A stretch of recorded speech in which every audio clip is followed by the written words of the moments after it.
Remember the Karate Kid? Everybody remembers the Karate Kid. If you're too young to remember the Karate Kid, please don't tell me. You'll break my heart. Take your wrist up towards the ceiling, and then drop your wrist down towards the floor. So when you bring the wrist up, push, push, push, and drive your fingers back to your forearms. When you go the opposite direction, it's like a palm heel strike. Drive, drive, drive, and try to bend your fingers back, up and down. Coach Sunderland refers to this as riding the chopper, with a motorcycle with the big handlebars. It's clearly the Karate Kid. Look at this. Wax on. No, this is paint the fence. Paint the fence. Float that wrist and paint the fence. Go from painting the fence this way to painting the fence this way. This one confuses people sometimes. It's actually easier if you turn your fist vertically and get that. You can get that motion once you've got it, where the fist stays planted and the wrist moves around it. Bring it back to horizontal again and work it in and out. Give yourself 5 or 6 of these to loosen it up, and then we'll work to circles. So top, outside, bottom, inside. Float the wrist around. So that the fist and the upper arm stay stationary. It's the wrist moves around everything else. So get that floating wrist. Do about six or 8 in one direction, and then the opposite direction. 6 or 8. Shake them out. Let's move down to the fingers. We'll move each finger independently in a circle. So circles to the front with your thumb. Give me 5. Then the next finger, 5. Middle finger, 5. Ring finger, 5. Little finger, 5. It'll be challenging at first to get each finger to move independently. Do your best to move to the tension, not through the tension, and you'll recover the individual range of motion. Now back in the opposite direction. 5, 5, 5, 5, find the thumb, 5. Now, let's take those, stack them up in a wave. So, give me an OK sign. Remember, this is rude in some countries, so be careful where you're doing this. Splay the fingers out. They should be, you should be white-knuckled at the point where you're splaying them. You should be putting a lot of stretch into there. So splay them out, roll them around, and then you got the ice cream cone grip on the bottom. Up to OK, ice cream cone. So you're splaying the fingers out and stacking them. Splay them out, stack them. This will be really important after all that club bell work, because your grip will be fried. Now's a good time to start to loosen that off. And this is also the intelligent grip protocol that you'll have to master for club bell swinging. Okay, that's the wrist, and then we'll move on to the arms and do a full arm exercise. So, legs shoulder width apart. Turn on a slight diagonal so you can get a good view of this. That's elbows on knees, nice and comfortable. Wiggle that lower back a little bit. Primer for movement, and start by circling off to the right. So as you start to go over to the right, drive your right hip forward. Clench your glutes when you go into the back, relax your neck, relax your throat. Create a lap on your left side, and let that fold back to the front again. So drive the hip forward, nice and relaxed, create a lap on the left. Exhale, because you're being compressed.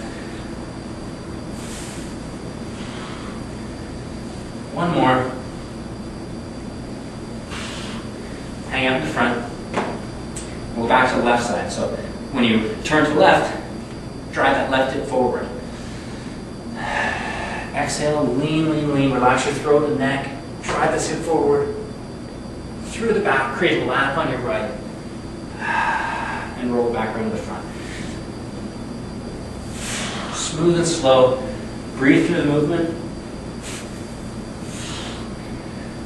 To the tension, not through the tension.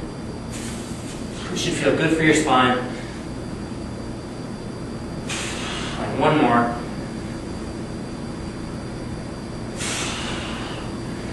back to the front, and then roll it back up to standing.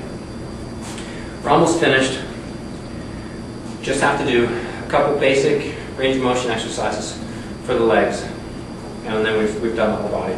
So we'll start with cardinal directions, basic swings with the right leg. Plant your weight over the left foot so you free up the right leg. We'll start just with swings. Goal of the swing is to create a lap on that front portion, and then to open the hip downwards in the back portion. So like this. If your balance is shaky, it's okay to hang on to something and gradually lessen the need for the use of that prop. Other side, we can just do it from the same angle.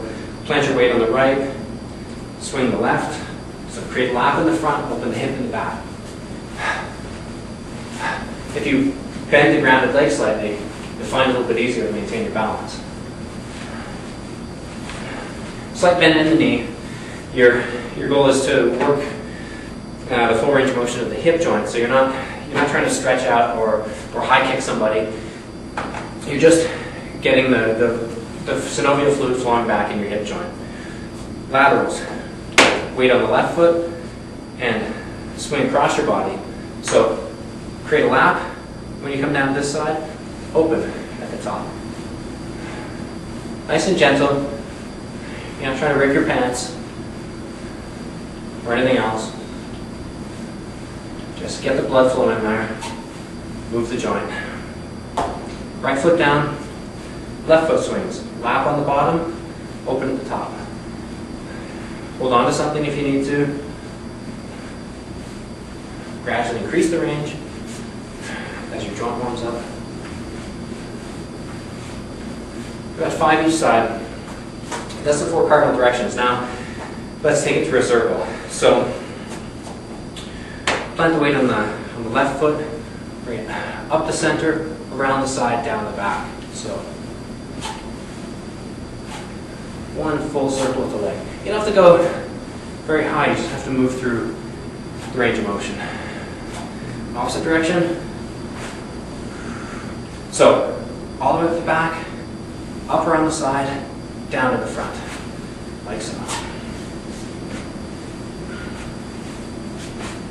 5. Opposite leg, so plant that.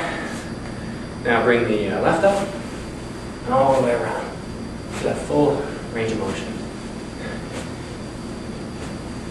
Give me 6 or 8 with the legs, and then opposite direction.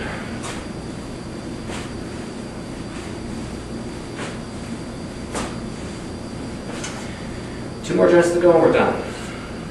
Down to the knees. Weight on the left leg again. Raise the right so your upper leg is parallel to the ground. And start with full extension. Lift it up. All the way to the back.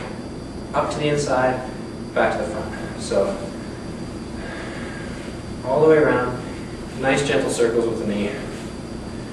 Get that blood flow going. Try to smooth out the choppiness. In the opposite direction. Going for 5 again. And down. Left leg, perpendicular. Straighten it out. Up to the outside. Heel to butt. Up to the inside. Back to full extension. For the complete circle. Nice and easy. That's 5. Opposite direction. Start to smooth it out.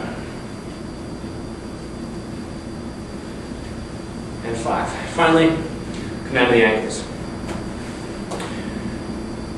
Let's lift the leg, straight leg, point the toe, press the heel, point the toe, press the heel, all the way out, start to open that up. And do the same with the other foot, give that one a break. Heel out, toe point. Heel out, toe point. Feel the whole top of your foot open when you extend. 5 of those, and then switch back to the right leg. Bring it up and then tilt the ankle up to the inside So you're raising your instep up towards yourself, and then the knife edge up. That's a range of motion that we don't work very often. So start to get that lateral movement back into your ankle. Same on the left leg. Instep up, knife edge up. Tilt that back and forth, and recover that lateral motion.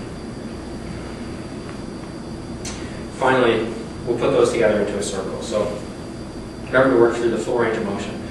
All the way to the point, instep up, point, instep up, heel out, knife edge up. Slow and smooth circle. Work out all those snaps and cracks. And then opposite direction. Maybe 5.